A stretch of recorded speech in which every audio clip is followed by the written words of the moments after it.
¿Listo? Sí, señor. El maestro José Barros canta y cuenta su vida a David Sánchez Julião. Cara A, disco 1.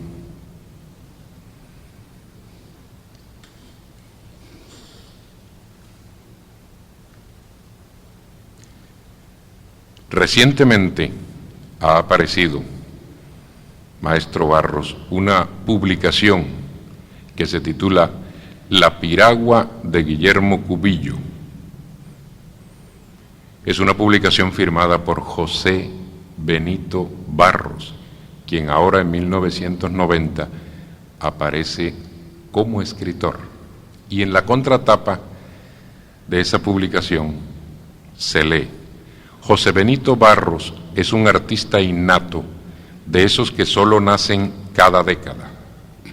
Nacido en el Banco Magdalena el 21 de marzo de 1915, fue influenciado por la atmósfera tropical que lo rodeaba, haciendo despertar en él el espíritu aventurero de aquel que quiere labrar su propio destino.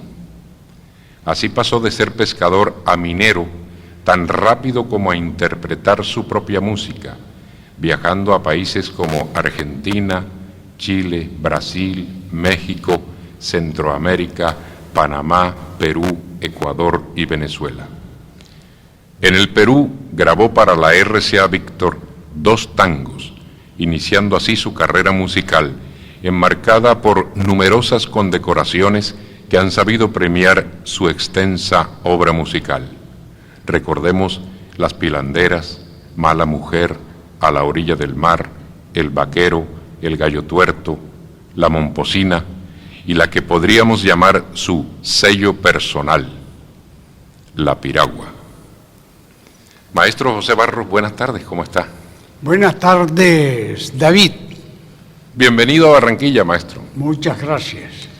Maestro, usted ha escrito ahora una obra literaria, pero antes de esto había compuesto canciones inmortales en muchos ritmos: tango, pasillo, vals, ranchera, cumbias, paseos, porros, merengues, bambucos, corridos. Guiado por su gusto musical, su canción preferida en cada una de estas modalidades musicales serían las siguientes. Yo le pregunto y usted me responde. En bolero. Tenemos que en bolero es, para mí, A la orilla del mar.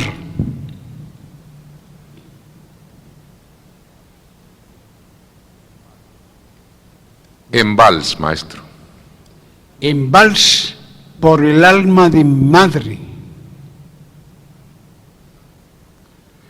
En tango. En tango tenemos el primer tango y la primera canción que grabé, se llama Cantinero Sirva Tanda.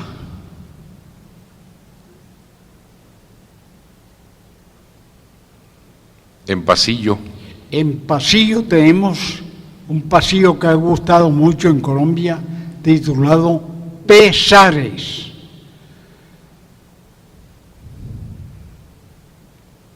¿Y en ranchera?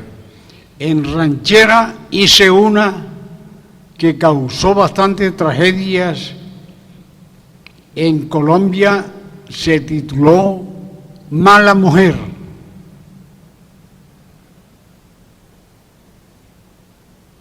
En cumbia. En cumbia, pues hay que mencionar únicamente la piragua como la bandera de todas las cumbias. Después siguió Navidad Negra. Navidad Negra, etc.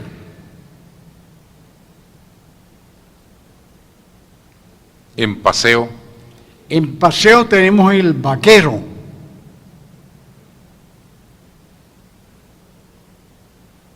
En porro. En porro tenemos El gallo tuerto. Y en merengue, maestro. En merengue hice un merengue muy bonito que casi el país no lo conoce, se titula Angelita Lucía. ¿Y qué me dice del Chupaflor? El Chupaflor también tuvo mucho éxito. Y en corrido, su Paloma Caprichosa. En corrido hice el corrido ese mexicano titulado Paloma Caprichosa. Maestro, en alguna oportunidad yo había conversado con usted y le había contado que para mí usted es el cantor de la costa atlántica en lo que el río Magdalena significa como nervio de la costeñidad. Usted ha sido un cantor del río Magdalena. Yo pienso que muchas ciudades costeñas a lo largo del río Magdalena o han sido escenarios de canciones, para la inspiración de sus canciones, o usted simplemente ha mencionado con gran cariño y con gran satisfacción estos sitios de la costa atlántica. En las Pilanderas usted nos habla de Santa Marta, ¿verdad? Sí, cómo no. Y en el Camaján de Barranquilla. ¿Y en qué otra canción habla de Barranquilla? En el Patuleco. En el Patuleco. Y tomando la misma ruta del río hacia arriba, habla de Magangué. En Magangué. ¿En qué canción? En el Chupaflor. Y habla también de Mompox. La Momposina. Y habla desde luego del banco. Del banco en un merengue. En muchísimas canciones sí, suyas, varias ¿verdad? canciones. Y en solo las Pilanderas también. Las Pilanderas. Que vengan de Santa Marta. Que vengan para bailar al son de las Pilanderas de mi banco tropical. Y Chimichagua. Y Chimichagua es el centro de la piragua. Claro, trazando así el eje Banco-Chimichagua, que era la ruta de Guillermo Cubillos en su piragua, ¿verdad? Entonces usted, si tomamos el departamento de Bolívar como el viejo Gran Bolívar, que estuvo compuesto por Córdoba, Sucre y Bolívar, le ha cantado, con excepción de La Guajira, a todos los departamentos de la costa atlántica, cosa que significa que usted tiene una deuda con La Guajira, pero sí, ha cantado al Magdalena en las Pilanderas, al Atlántico en el Patuleco y el Camaján, al Gran Bolívar en el Chupaflor y la Momposina, al Cesar en Chimichagua y al Magdalena nuevamente en todas las canciones que tienen que ver con el banco.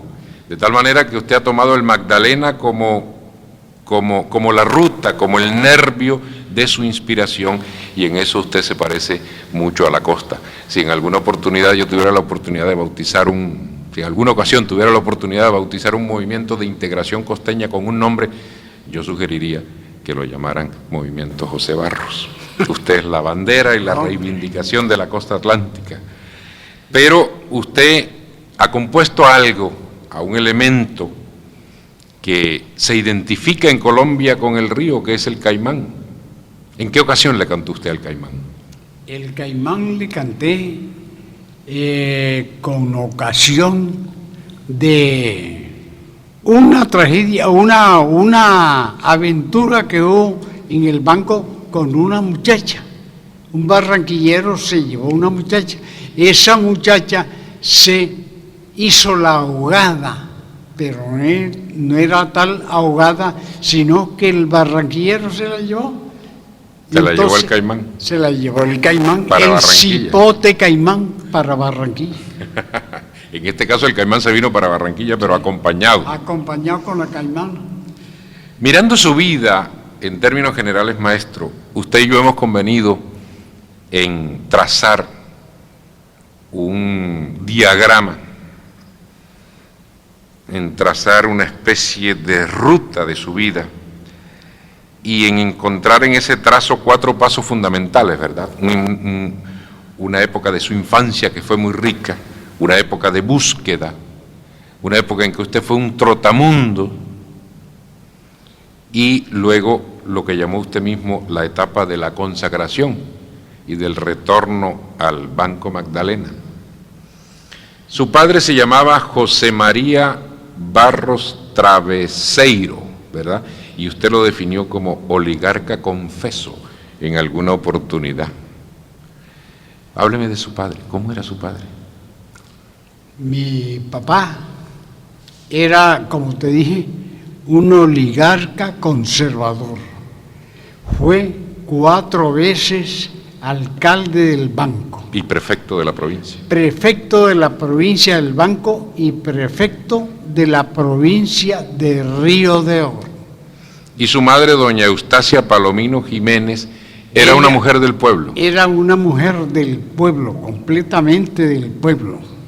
¿Y por qué lo bautizaron a usted con el nombre de, bueno, José, ya entiendo, su padre se llamaba José María, pero José Benito?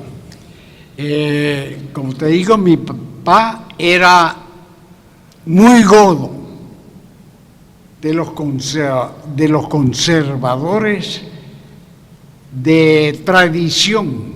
Entonces, en esa época estaba empezando Benito Mussolini y estaba la historia antigua de Benito Juárez, De Benito Juárez. que según entiendo también eran personajes de la derecha. Sí. ¿Y usted cree que don Benito Juárez y don Benito Mussolini se parecen mucho? Pues no, porque Benito Juárez me parece que era un tipo íntegro. Claro. Usted recuerda aquella frase que para los mexicanos significa tanto y sigue significando tanto, de Benito Juárez, que dice: el respeto al derecho ajeno es la paz. Eso. Se me hace una frase muy liberal. Su padre muere cuando usted tenía 2 meses y usted definió alguna vez su infancia como una infancia tenebrosa. Sí, cómo no.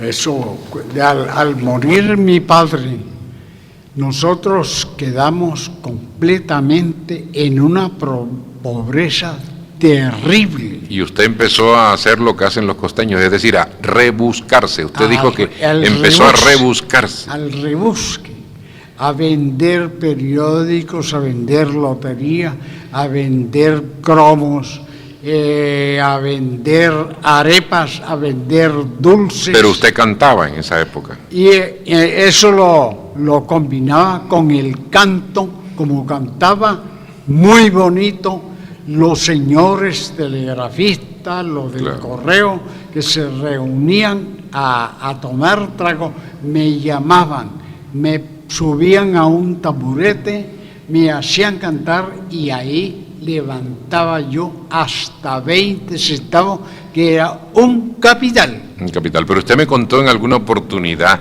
que usted imitaba las rocolas o los traganíqueles o los tocadiscos o la pitrola con una ruedita de madera que ponía a girar, y mientras la ponía a girar con un palito, usted cantaba. ¿Cómo era eso? Ese era con, digamos, la barra, los amigos. En esa época, el disco, Agustín Lara, los cantantes de tangos, los mejores cantantes de tango de Argentina, las rancheras de México. Entonces poníamos a rodar el disco, pero era una rueda de madera. Yo me metía debajo del cajón, una caja grande, y cantaba, haciendo que el que cantaba era el disco. Era el disco. En esa época se cantaban danzones, mazurcas, valses, sones cubanos, toda música importada, ¿no? Sí. Eso era hacia el año 1930. Si usted nació en el 15, Sí. antes, entre el 25 y el 30. Lo que no se cantaba, ¿Y de nuestra música qué? no se cantaba nada porque era vulgar. Era vulgar. Sobre eso usted me contó en alguna oportunidad, en uno de nuestros encuentros, una famosa anécdota que se llama la anécdota de la esquina de Castrillón. Castrillón. ¿Quién era Castrillón y cómo es esa anécdota? Castrillón era un antioqueño que tenía una cantina en el Banco. En esa época, el traganíquel era que la cantina tenía que tener a la entrada pegada a la pared una tambora, un currulao, tambor currulao, el acordeón, guacharaca, para que los pescadores y los bocas que pasaran vieran la atracción. Entraban a tomar y lo primero que hacían era bajar el acordeón y empezaban a tocar.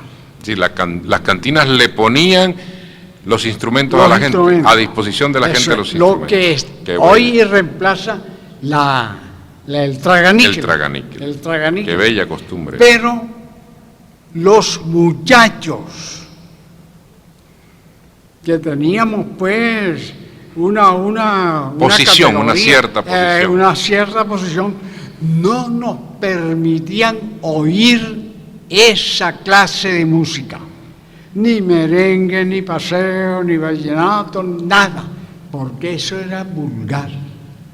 Una vez llegué yo a mi casa, pero antes seguramente que pasó algún amigo de mi mamá y le dijo: Chita, allá está Benito en la cantina de Castrillón oyendo esa música.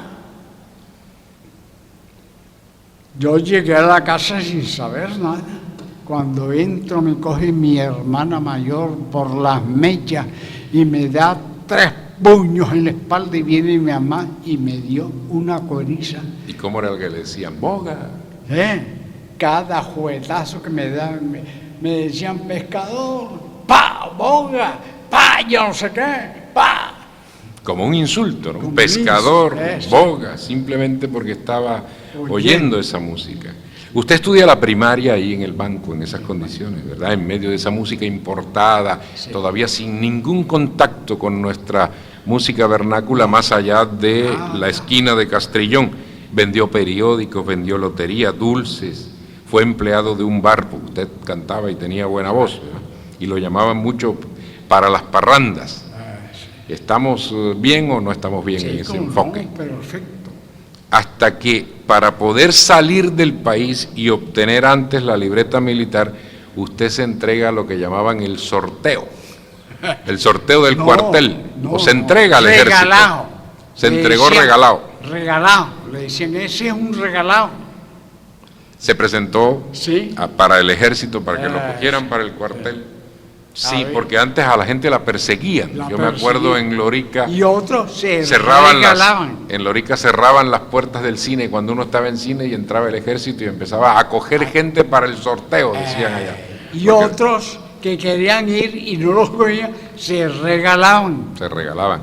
Y usted fue un regalado. Un regalo. Y usted se regaló simplemente porque quería Sí, porque sacar la libreta militar Claro. para irse del país. para poder salir del país. Pero usted se fue quería irse del país atraído por esa música No, que sonaba en el banco. Sí, Usted quería conocer esos lugares. Yo quería salir a buscar la forma de ser un compositor, de ser un artista, porque ya yo estaba oyendo a los cantantes argentinos, Agustín Lara, a María Grieber y todos esos artistas grandes en el disco RCA Víctor. Y yo quería algún día grabar en RCA Víctor. Ahí acaba la primera etapa de su vida, la infancia. A partir del momento en que usted empieza a ser un regalado, empieza la segunda etapa. Disco 1, cara 2. José Barros canta y cuenta su vida a David Sánchez Juliao, disco 2, cara 1. Grabación con el maestro José Barros, cara 2 del disco 2, última parte.